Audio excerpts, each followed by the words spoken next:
Bonjour, je m'appelle Alexandre et je viens vous parler de ma passion Donjons Dragons.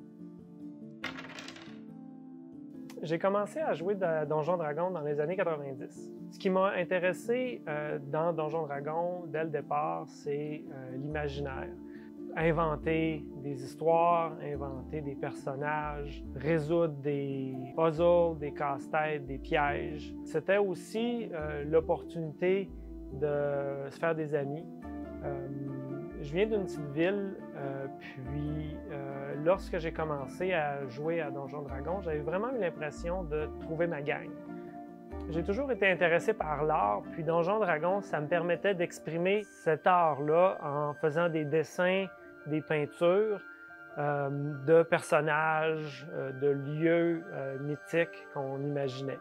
Donjons Dragons m'a aussi permis d'apprendre les langues, parce qu'à l'époque, les livres n'étaient pas disponibles en français ou très peu, très tard. Les livres arrivaient souvent avec 1 an de retard sur les tablettes en version française et coûtaient souvent le double du prix. Adolescent, on se retrouvait chez des amis, souvent dans le sous-sol, à une table. Donjons Dragons, ça se joue avec des crayons, des dés, des livres, du papier. Parfois, on ajoutait aussi des figurines pour coordonner les batailles entre les personnages et les ennemis. Donjons Dragons m'a aussi permis, adolescent, de développer une certaine forme de fibre entrepreneuriale.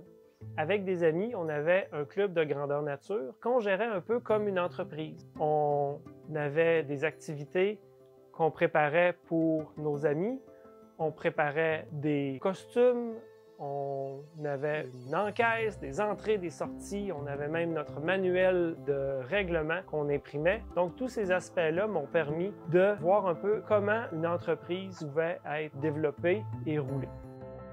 Je dois dire que j'ai été absent du jeu pendant presque 20 ans. Avec des collègues de travail, on a pris l'habitude de jouer à toutes les semaines en vidéoconférence. Ça a beaucoup changé entre le papier-crayon de 1990 et la version électronique de 2020. Presque tout est disponible en format électronique, tous les manuels, tous les livres. Il y a aussi des applications qui sont dédiées à Donjons Dragons. Je m'attends à ce que d'ici quelques années, les intelligences artificielles viennent s'intégrer aux jeux de rôle, surtout à l'ordinateur ou en console de jeux vidéo, ou lorsque les personnages interagissent avec des personnages non joueurs, on interagisse de manière naturelle avec et qu'on ait vraiment des dialogues qui vont donner vraiment l'impression de parler à un autre personnage.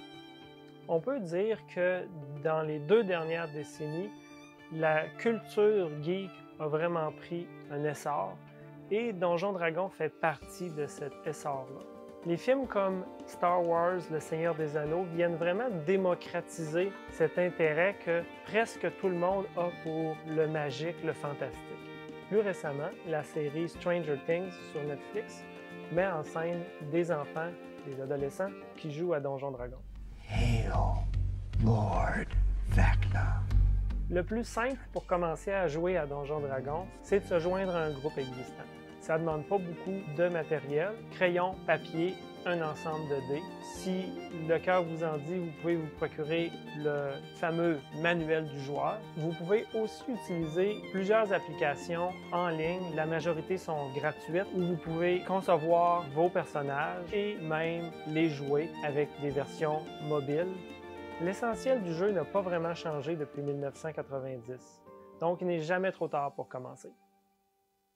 Et pour moi, ça a beaucoup plus d'importance qu'une simple partie de Donjons Dragons.